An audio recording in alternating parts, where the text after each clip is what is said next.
In a noteworthy turn of events on January 16, 2024, the geopolitical landscape witnessed heightened tensions between Iran and Pakistan. Iran initiated hostilities by deploying missiles and drones targeting areas in western Pakistan near Ko-e-Sabz. Responding swiftly, Pakistan conducted airstrikes in southeastern Iran, particularly in the region near Saravan. The immediate aftermath saw both nations engaging in a rare and extraordinary exchange of military actions on each other's soil, escalating concerns about regional stability. The core of the conflict revolves around the alleged presence of armed non-state actors, with Iran accusing Pakistan of harboring Jaish al-Adl, and Pakistan pointing fingers at Iran for providing shelter to the Balochistan Liberation Army, BLA, and the Balochistan Liberation Front, BLF. This tit-for-tat exchange raises questions about the underlying dynamics between the two nations and the potential for further escalation. Experts from the Atlantic Council family have begun analyzing the situation, delving into the intricacies of this regional flashpoint. The focus extends beyond the immediate conflict, considering how these strikes align with ongoing conflicts involving Iranian proxies in Yemen and Gaza. The insights shared by these experts are anticipated to shed light on the broader implications for the Middle East and the global geopolitical landscape. Pakistan's retaliation, labeled Marg Bar Sarmakar, translated as death to the guerrilla fighters, involved a series of highly coordinated and specifically targeted precision military strikes in Iran's southeastern Sistan and Balochistan province. The operation aimed at dismantling hideouts reportedly used by the BLA and the BLF, two militant groups advocating for greater regional autonomy. The aftermath of the military exchange saw Iran demanding an immediate explanation from Pakistan, further complicating diplomatic relations. Prime Minister Anwar al-Haq Kakar, serving as caretaker leader until elections, cut short his visit to the World Economic Forum in Davos, indicating the severity of the situation. Simultaneously, the caretaker foreign minister Jalil Abbas Jilani also curtailed his visit to Uganda, highlighting the urgency of the matter. As the geopolitical chessboard evolves, the Baloch Liberation Army, an ethnic separatist group that has operated in the region since 2000, condemned the strikes, declaring that Pakistan will have to pay a price for it. The group announced its intent to retaliate, declaring war on the state of Pakistan. Images and videos circulated by advocacy groups depicted the aftermath of the military actions, underscoring the human and infrastructural toll of the conflict. The complex geopolitical considerations further complicate the situation. Pakistan's military, relying on American, Chinese, and French fighter jets, utilized foreign weapons in its airstrikes. China, a crucial partner for both Iran and Pakistan, urged restraint, emphasizing the need to avoid escalation.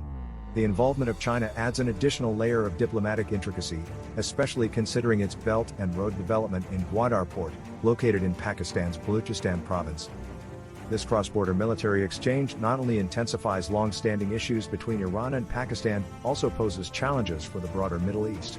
As the risk of escalation lingers, the preparedness of both nations' militaries, including their radar and air defense systems, comes under scrutiny.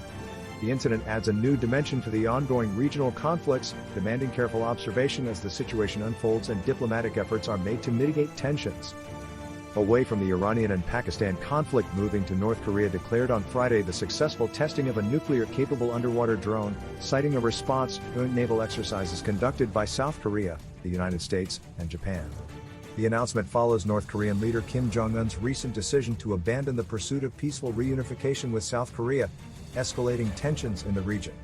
The underwater drone, designed purportedly for naval vessel and port destruction, was reportedly first tested last year, with South Korea disputing North Korea's claims about its capabilities.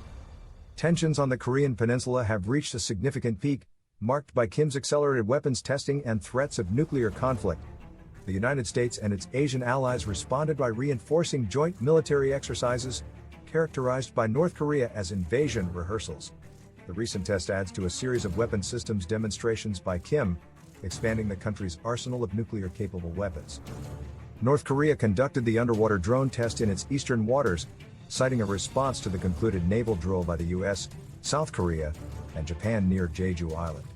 While North Korea did not specify the test date, its defense ministry emphasized the enhancement of its underwater nuclear countermeasures against what it perceives as hostile military maneuvers by the US and its allies. South Korea's defense ministry condemned North Korea's actions, labeling them as violations of UN Security Council resolutions and threats to peace in the Korean Peninsula and beyond. It affirmed the US and South Korean military's firm defensive stance against potential North Korean provocations. In recent months, North Korea has conducted various missile system tests targeting the US and its allies. The country also introduced an escalated nuclear doctrine, authorizing preemptive nuclear strikes in response to perceived threats.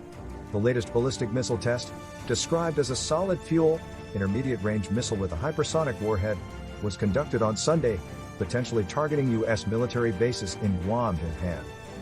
At an emergency UN Security Council meeting on Thursday, South Korea urged the Council to address North Korea's escalating missile tests and threats.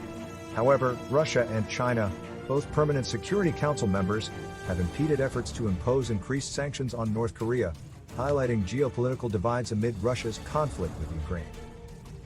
We will update you with further developments as they unfold.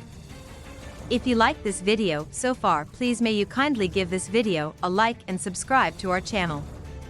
This will really help us a lot and we owe it all to you. Thank you.